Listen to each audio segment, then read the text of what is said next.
It's time now for another edition of Barely Inbounds. I'm the Fizz Jeff Aaron, along with GolfObserver.com's Sal Johnson with a special Masters edition of the program today as we kick things off in the pursuit of the green jacket. Phil Mickelson goes in hotter than a pistol. Tiger Woods goes in as a question mark, and controversy on the LPGA Tour. Joining me now is Sal Johnson. Sal, how are you? I'm doing really good. What's up, Fish? Phil Mickelson, I watched with great interest the Shell Houston Open as his wide array of shots. He was hitting everything. He was firing on all cylinders. He was a birdie-making machine, and he's a winner. Phil has done this before. He's won, then he's headed off to the Masters, and he's won again. Could this be deja vu all over again?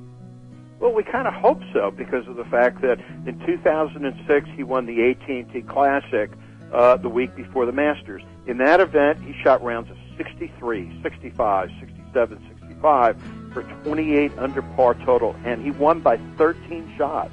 13 shots, you know. Then he laughed at his performance and said, "Oh, you just used up all the birdies that you possibly could make at Augusta." You know, he had 31 in Atlanta, but then he came back the following week and played terrifically to beat Tim Clark and win his second Masters title. So, you know, it's something that we have to think about because Phil loves the fact that of impossible tasks. And he now goes to Augusta National in the position of being the top dog, the person with the biggest bullseye on his back as he tries to accomplish what many think is close to an impossible task. He goes in as defending champion. He goes in as a winner on the PGA Tour most recently, and he goes in with yet again another opportunity to move to the number one ranked golfer in the world with a victory. In fact, there's 6 golfers, any of which win the green jacket, will be the number one golfer in the world, including current number one Martin Kaymer, Lee Westwood, Phil Mickelson, Graham McDowell, Luke Donald, and Paul Casey. Any of them win, they are number one. Tiger Woods, believe it or not, is 7th in the world as we speak, and again, a mystery man this week. Can he win the Masters? Will he miss the cut? Sal, do we know? Well, you know what?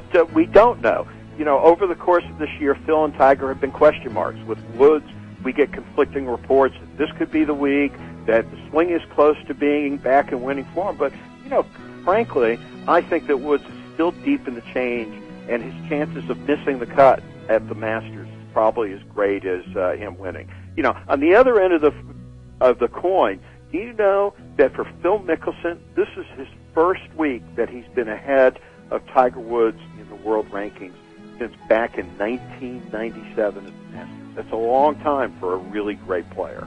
Phil Mickelson could add to his legacy and the debate of the greatest modern-day golfer if Tiger Woods continues to flounder and not win. So a lot of storylines, a lot of plot lines this week at the Masters, and we'll delve in even deeper in later editions this week of Barely Inbounds special editions from the Masters. All right, real quick off the beaten track, the LPGA had a major last week. It was like if a tree falls in the forest, can anyone hear it?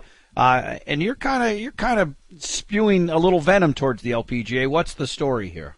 Well, the winner is Stacy Lewis, really great girl. She's had, you know, problems. She overcame a disease where she had to wear a back brace for 18 hours a day, you know, for 7.5 years.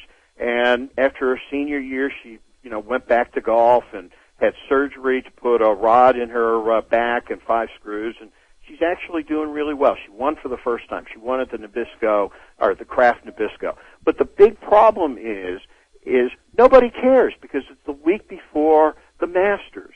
And quite frankly, it's in no newspapers. We're only bringing this up because you probably haven't even heard that she won this.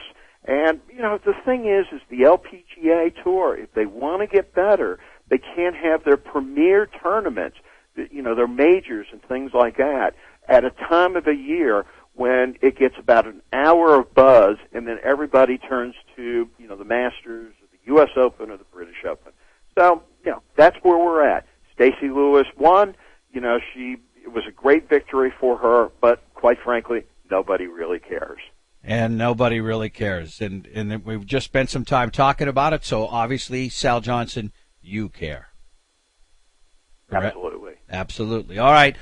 You will be at the Masters this week with so we get a little bit of insights and unprecedented coverage from the Masters golf tournament. Phil Mickelson is not the favorite. Tiger Woods is. So let me get your final question. Tiger Woods finishes top 10 or misses the cut. What's more likely to happen? Top 10. Top 10. All right, there you have it. But it's 50-50. He'll either, like I said before, he'll either have a superb tournament. We don't know what he's going to do. We just don't know. With Phil, at least we know going in, you can bet the farm he's going to have a top 5 finish this week. You can bet the farm on it. You hear the Masters music, and it's a tradition unlike any other, and we've kept the ball in bounds and avoided a 2-stroke penalty. Barely in Bounds, Masters Edition, brought to you by Sal Johnson from GolfObserver.com. I'm the Fish. It's Fish Online on GameTimeNorthwest.com.